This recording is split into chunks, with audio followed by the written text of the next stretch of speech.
আসসালামু আলাইকুম, আমি সাইফ কমরেড, আমাদের ৪৮ নং ওয়ার্ডের একজন বাসিন্দা, যার পরিস্থিতি আপনারা দেখতে পারতেছেন। এই যে বাচ্চাটার অবস্থা খুবই খারাপ অবস্থা।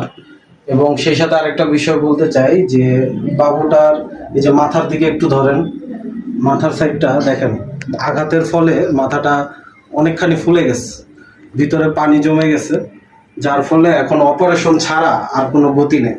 এখন অপারেশন করতে গেলে না হলেও ৩ থেকে ৩.৫ লাখ টাকার মতো খরচ আছে তার এই বাচ্চার পিছনে। এবং সেটা বনমালার এক গার্মেন্টসের ভিতরের এক সুপারভাইজার এই বাবুটাকে ধাক্কা মারছে, মারার ফলে তার মাথায় প্রচণ্ড আঘাত পায়। আঘাতের পরেই আসলে আস্তে আস্তে এই অবস্থা। এবং তারা গরিব মানুষ, তারা দুইজনই গার্মেন্টসে চাকরি করে, তারা তাদের সর্বোচ্চ দিয়ে চেষ্টা করতেছে বাবুটার জন্য।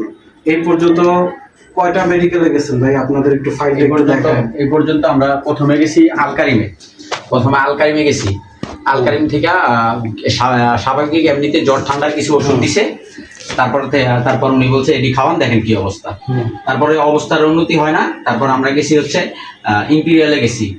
ইম্পিরিয়ালে লুৎফুর রহমান স্যারের কাছে গেছি।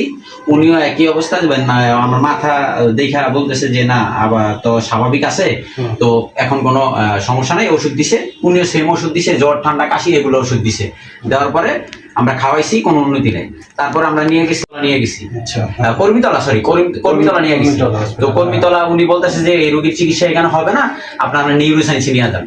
তারপর আমরা নিউরোসায়েন্সে নিয়ে গেছি পরে আমাদেরকে সিটি স্ক্যান দিছে।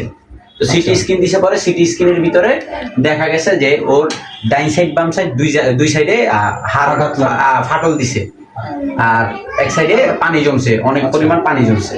তারপরে ওনারা বলছে যে অপারেশন লাগবে।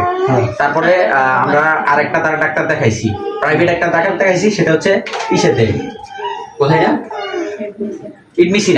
ইডমিসিনাতে ডাক্তার দেখাইছি। তো ইডমিসিনাতে ডাক্তার দেখাইছি পরে উনি বলছে যে আপনারা এটা অপারেশন লাগবে দ্রুত, ওর পানি জমে গেছে, দ্রুত অপারেশন লাগবে। অপারেশন লেখা দিছে অপারেশন। এই ডকুমেন্টগুলো আমি সবকিছু দিয়ে দিব, আপনারা এই ডকুমেন্টগুলো দেখতে পারবেন, কোনো সমস্যা নেই, সব ডিটেলস আমি দিয়ে দিব ভিডিওর মধ্যে। তারপরে উনি বলছে যে আপনি একটা এমআই করেন, এমআই করাইলে এমআইতে ভালো করে বোঝা যাবে যে আসলে কি সমস্যা।